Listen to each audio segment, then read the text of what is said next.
欢迎来到新兴消息频道，请订阅频道，所以大家不要错过当天最热门的新闻。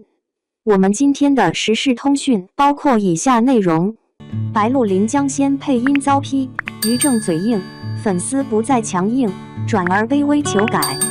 4月23日，白鹿、曾舜晞主演的《临江仙》预告发布，反响平平且吐槽不断。于正依旧自负，粉丝不再强硬，转而卑微求改。于正发文，一如既往的吹牛皮。第一部最不像仙侠的仙侠剧长剧短剧，画革新夫妻的战争看不到从前的表演痕迹等说法频出。于正一贯的言论不可轻信。我虽喜爱白鹿、曾舜晞，但预告片质量欠佳。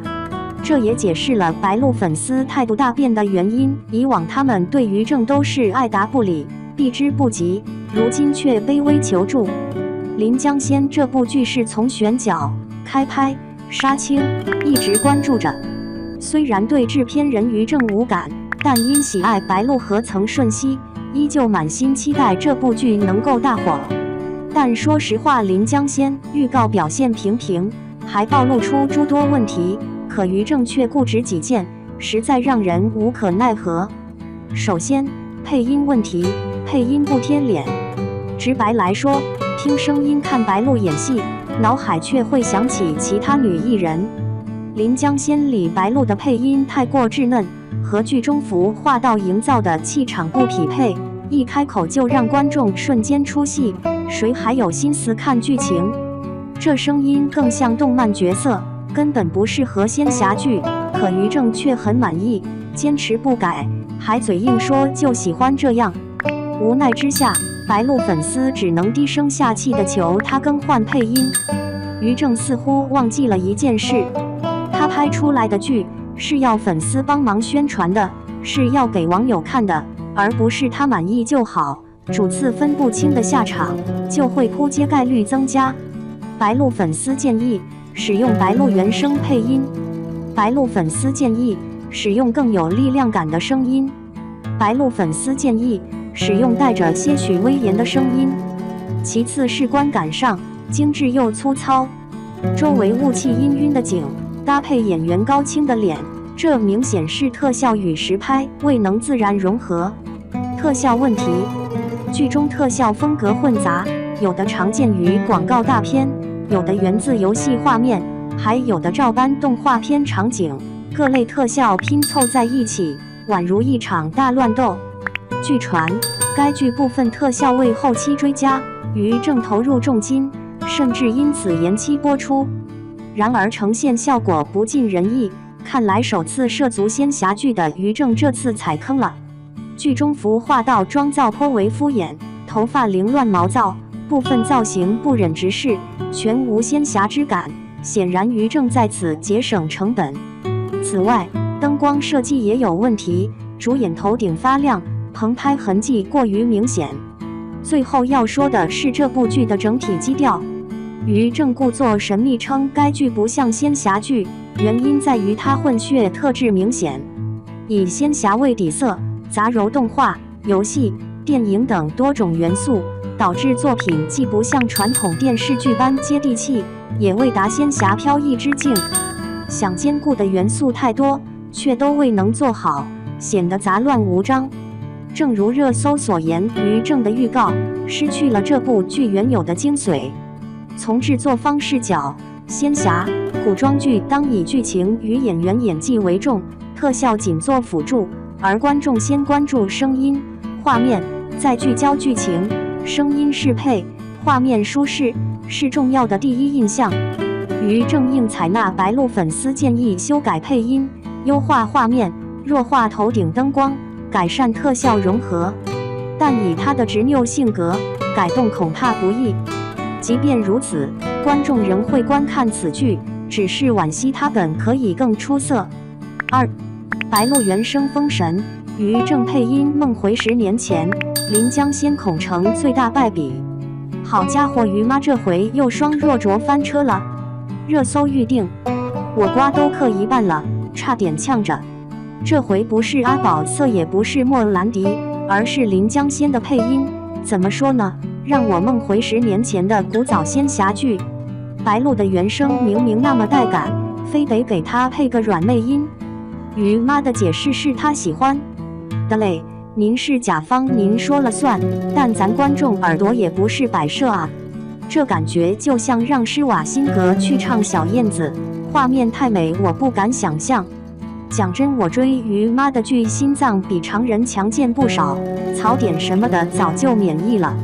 但这次我破防了，一个气场2.8米的女上神，顶着萝莉音，这违和感简直要突破天际。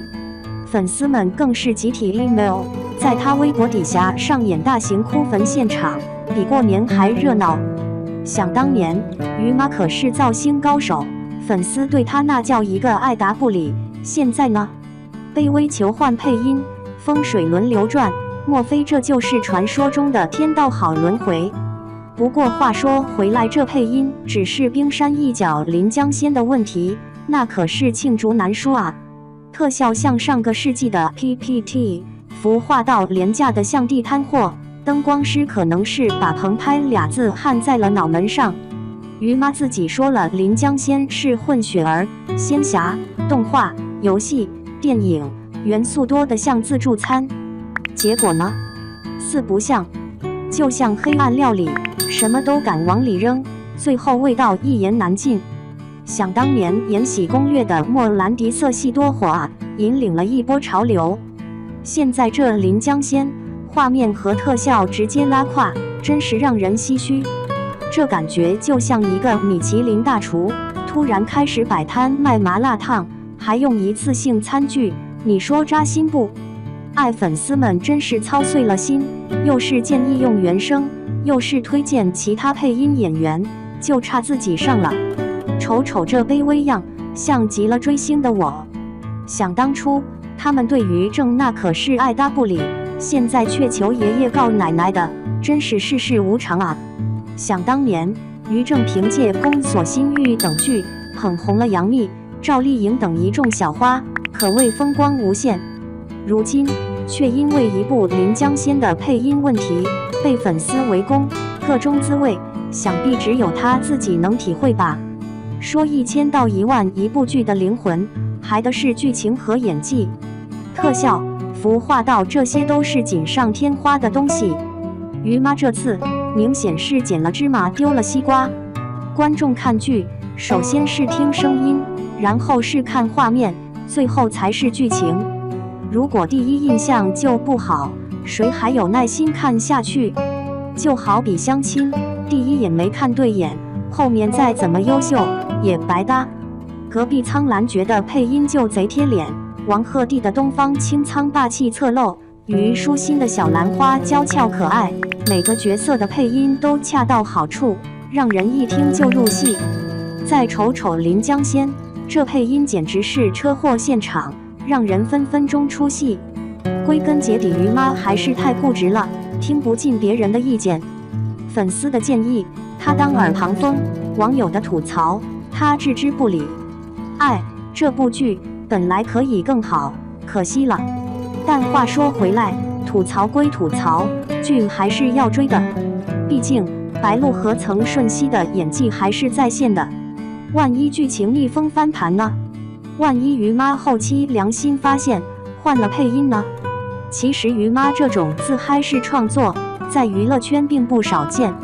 很多导演、编剧都觉得自己是艺术家，不愿意妥协，结果拍出来的作品曲高和寡，叫好不叫座。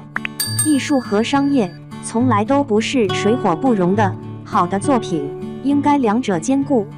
于妈这次的翻车，也给其他创作者提了个醒，观众的眼睛是雪亮的，好剧坏剧一眼就能看出来。与其自欺欺人，不如虚心接受批评，努力改进。毕竟只有好作品才能赢得观众的认可和喜爱，才能在竞争激烈的市场中立于不败之地。我只想弱弱地问一句，于妈，您啥时候能听听观众的心声？咱就说，这配音真不能改吗？